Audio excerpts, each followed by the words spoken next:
I don't get to do a lot of cats, but the ones that I do the most are definitely tabby cats. So I end up doing a lot of gray tabby cats and then quite a bit of orange tabby cats too. The biggest key feature that I've noticed with gray tabby cats in particular is that I use a lot of green tones. You'd be quite surprised how many greens I actually blend in the fur. So the eyes definitely have that green tone to it. A little bit of green, a little bit of yellow in there. And then I use a little bit of some like gray or brown, like a dark brown color. And then for the eyes, you could tell that the pupils are definitely different than normal animals. So you have to keep that almond shape as sharp as possible towards the bottom of the pupil itself. And then of course it's not going to be like the full shape all the way through. So it's going to, especially if the cat is looking up like this one is. So pay attention to where the pupils are and try to replicate that shape while incorporating a little bit of texture in the eyes. Now I'm using that embossing tool. That's what that's called for the whiskers, if you hadn't catch that. What that does is it helps to, when I draw over it with colored pencils, it kind of just avoids that area for the most part, depending on the technique that you use. And those whiskers will still stay there. So that's really nice little tool that you can use. But the rest of this head here, there's a lot going on. So it takes me a long time to draw tabby cats, especially in the head. But there's certain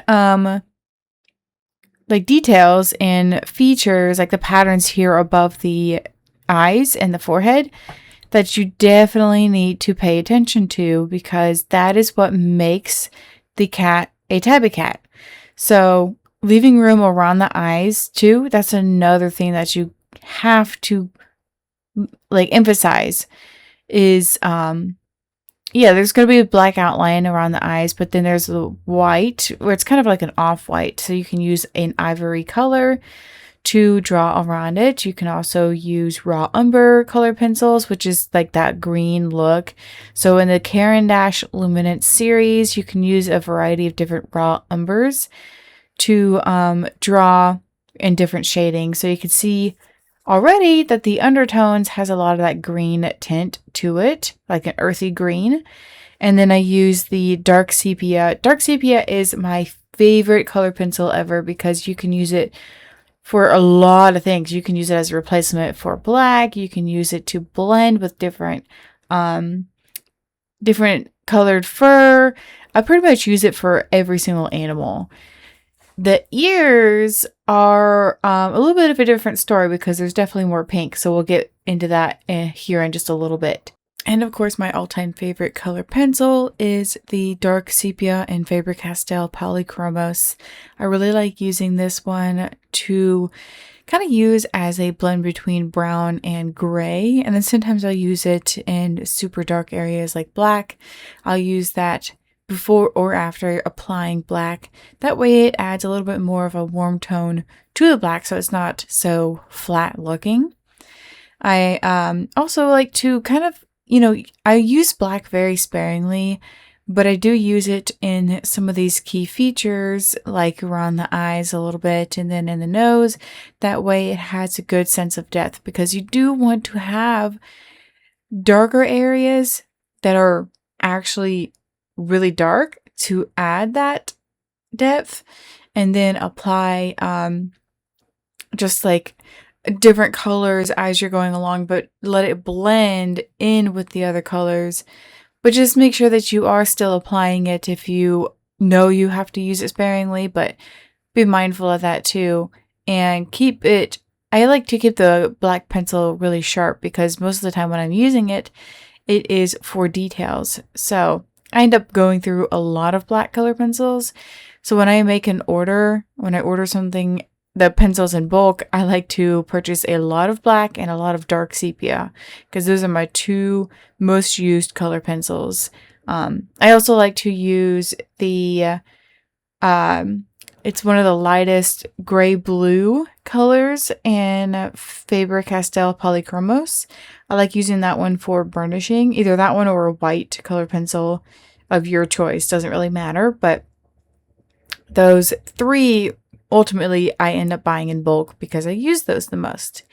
Now for the ears, it's kind of hard to draw the texture of the long hair that's coming out of the ears. So I used a blend of blocking out the lines by kind of just drawing very lightly and very delicately and incorporating a little bit of some darker parts of the hair on one side and then on the other, so that in the middle it's kind of more like highlighted, and that creates that illusion of longer hair that's coming on top of and going through the ear itself.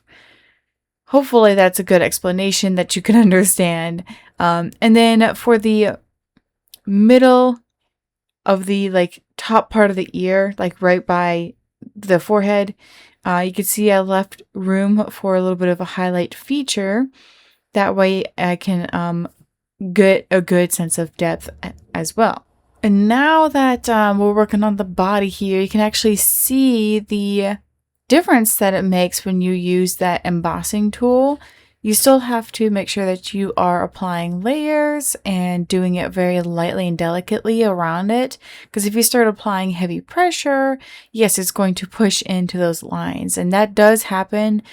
Also, if you use mineral spirit oil, it will push that the wax and the oils into the lines.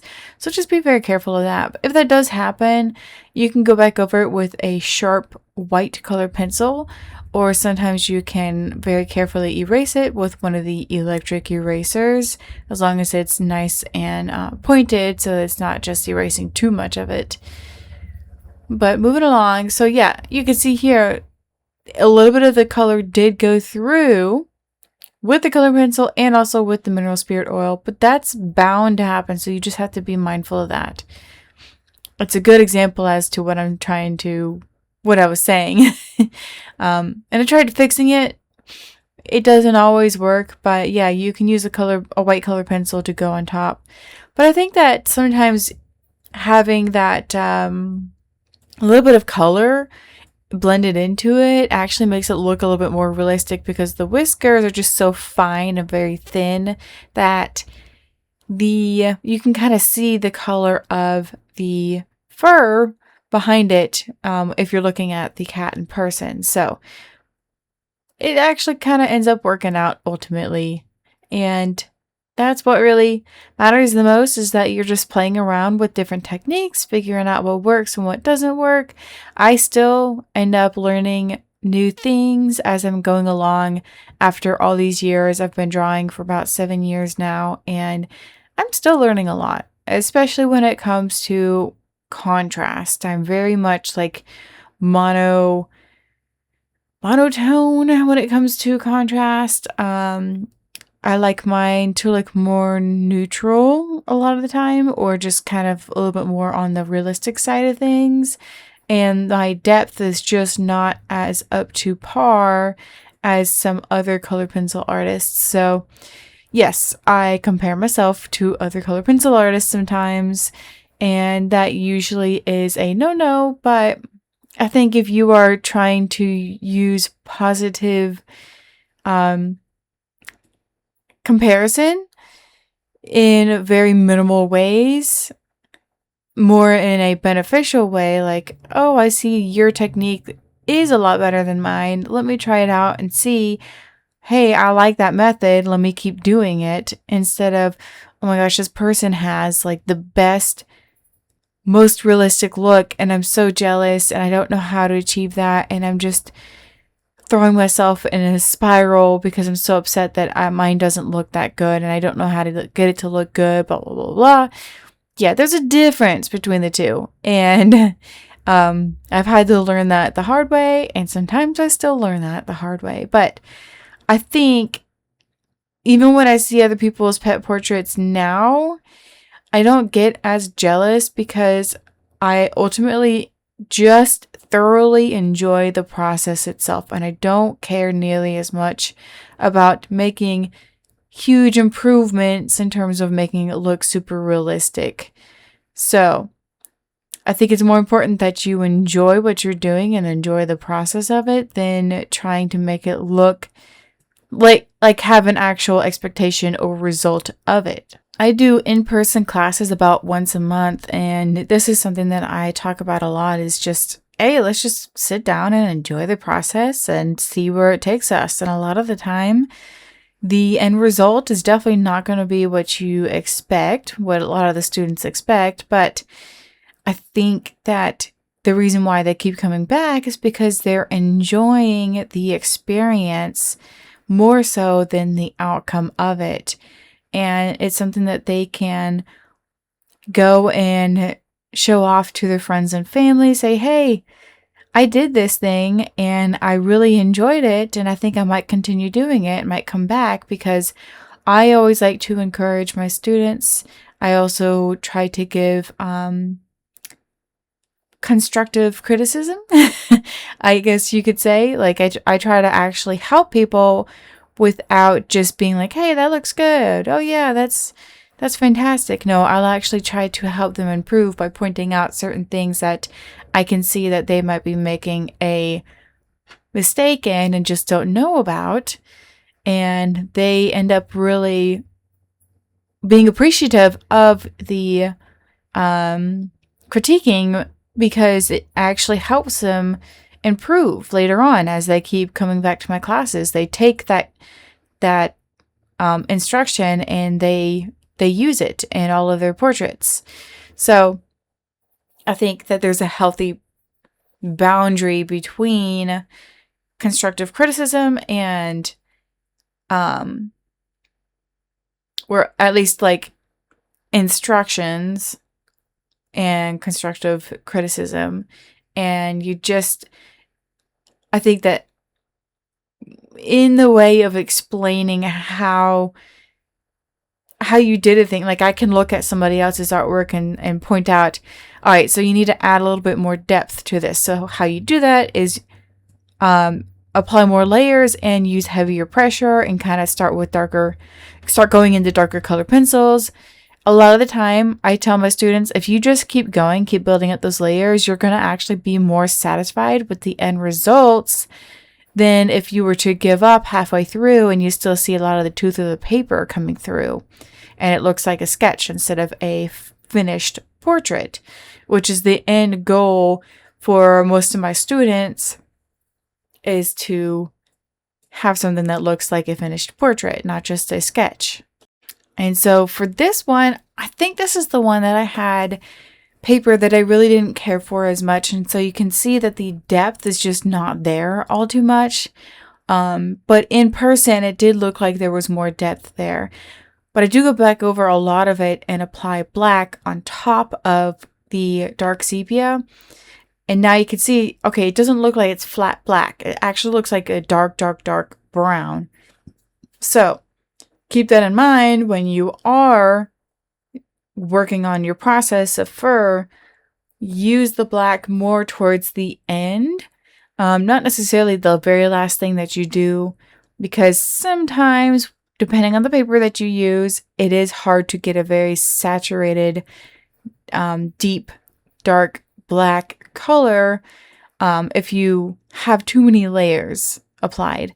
So just kind of like incorporate the black in there after quite a few layers, like really when you have the details in there.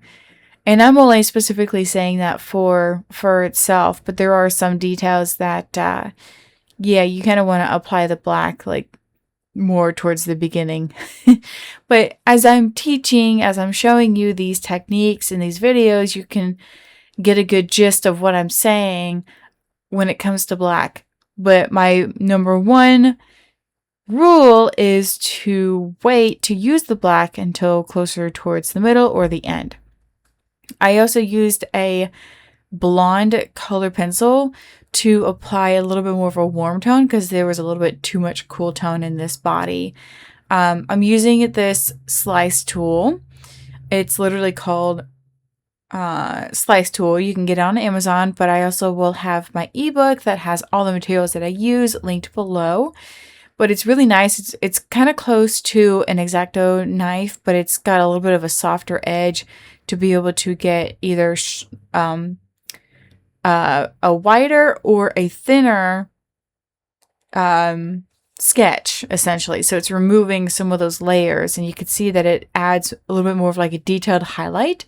I use it very sparingly because sometimes it can remove or ruin the paper, so you want to use that as a last resort or closer towards the end of a portrait, because when you start to apply other layers on top of it, you could see that sketch coming through, and it'll be really hard to fix. Essentially, you won't be able to like make that section look nice and smooth afterwards. So just be mindful of that as you're practicing with different utensils. I do enjoy a lot of full body portraits, especially when it comes to wildlife. But I'll say it does take a long time to complete compared to just drawing a face and neck. And depending on the size of the portrait, I think really makes or breaks the full body effect. Like if I had a bigger paper, I think this would look a lot better than if it were small like this is. This is a 5x7 size. If I did an 8x10, 11x14, I think the details would be a lot more glamorous, a lot more realistic and beautiful. But because it is a 5x7, there's only so much detail that you can really get in there that looks realistic. So just be mindful of that too. And then you also don't get to see the face up close nearly as much. So sometimes when a customer asks me, should I do full body or just the head and neck? And I usually recommend the head and neck. That way you can get more detail in the face itself.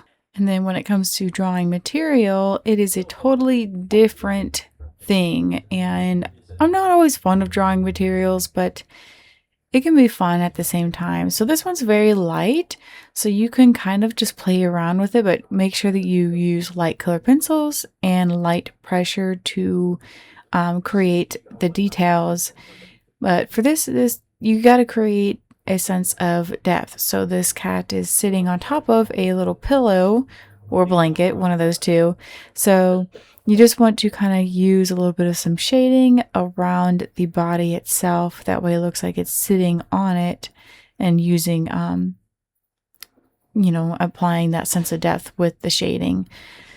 And there is a little bit of texture in this pillow too. So I'm using that light gray to create that texture.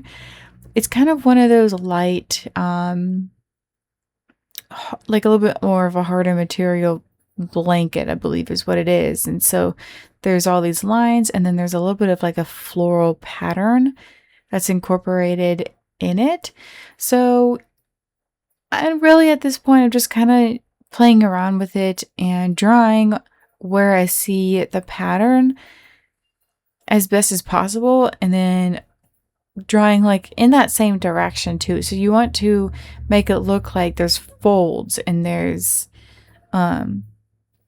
a sense of direction at the same time. So I'm using a little bit of a darker color pencils, a little bit of lighter color pencils, and just kind of going I'm kind of going all in all directions at this point, but usually I draw left to right. But this one, because I was a little bit nervous about the material, I wanted to kind of get the base down first everywhere and then start with the details. And if you're interested in learning to draw, I do have online classes that are at your own pace on my website, but it's also linked below. You just pick out whatever animal you want to draw and follow along. I do have instructions that you can download too. And if you want to take a step further, I do have a full 8-week program where you can learn to draw your own pet. It's also really good for wildlife, but each week is different materials, like different textured fur, different colored fur, and then different animal features. All of those are featured in there, and it'll be linked below. And this is pretty much the end result here. So please don't forget to like and subscribe, and hit the notification bell too if you want to be notified when my next video will be out.